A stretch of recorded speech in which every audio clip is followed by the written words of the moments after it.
I'll hold it.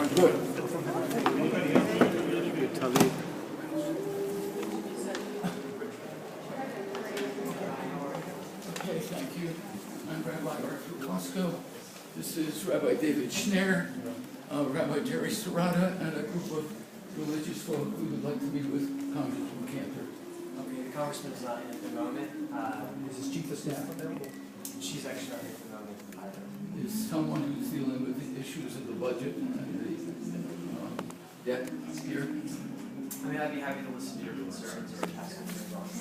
Well, if there's somebody from the policy staff,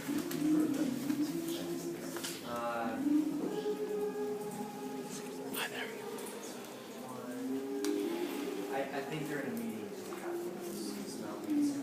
Yeah. And like I said, if you have, concerns, I'm happy to relate them. okay, so I guess the first thing is, you might as well have a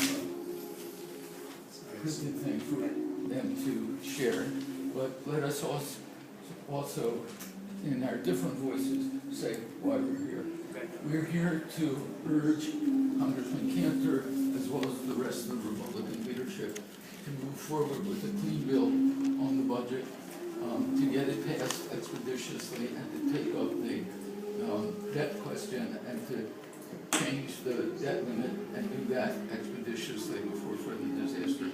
We're here on behalf of those people in the country who are in fact suffering already from the close down of the government, and who will be suffering more. So if there are additional people who would like to speak, please go ahead. Yes, go ahead. Hola, mi nombre es Janina Fiellos. Yo trabajo en un edificio federal también. My name is Janina Fiellos and I work in a federal property, in a federal building. Trabajo en un restaurante, el Subway, y la verdad tengo ya 15 días de no trabajar. So I work at the Subway in the Ronald Reagan building, and this is my third week without a job. Estoy en casa, no trabajo, no tengo dónde agarrar dinero. Soy una madre soltera de 3, 4 hijos, y al igual como todos andamos aquí. Congressman Cantor's office is open. So like I'm a single mother of 4, and I rely on that check to take care of my family. And right now I need to work. I'm spending time at home, but I should be able to work. I need to get back to work. So there are people on the federal payroll who are not on the federal payroll who desperately need that income. There are also people in our society who are served by the federal government, and there are, for example, the environmental regulators who are trying to protect human beings as well as the earth from danger or furloughed, so they can't protect us. So I don't. Also, I add that many members of my congregation have been furloughed, and these are people who have served the government for many, many years. Most involved in human services, in justice, and in those areas of the government that serve the people. And they're deeply frustrated and angry. There's a growing sense of anger in this country. And I think that anger can be traced to individuals, and it's not only Eric Cantor.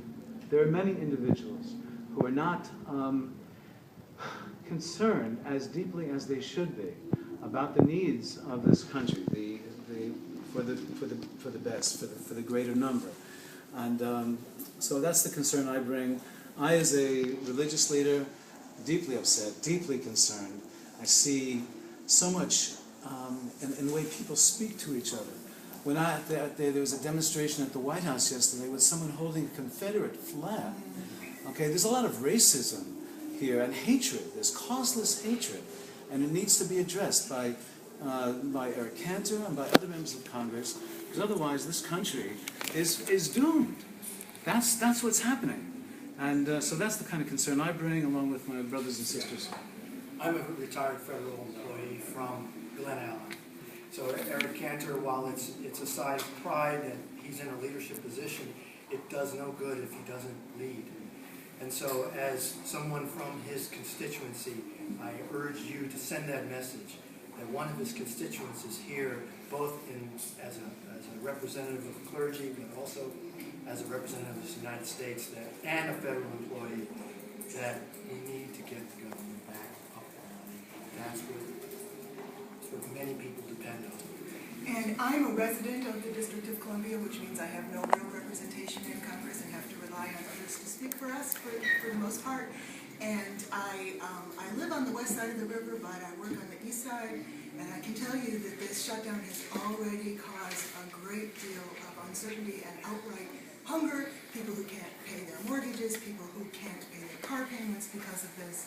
And these are not, lazy people, this idea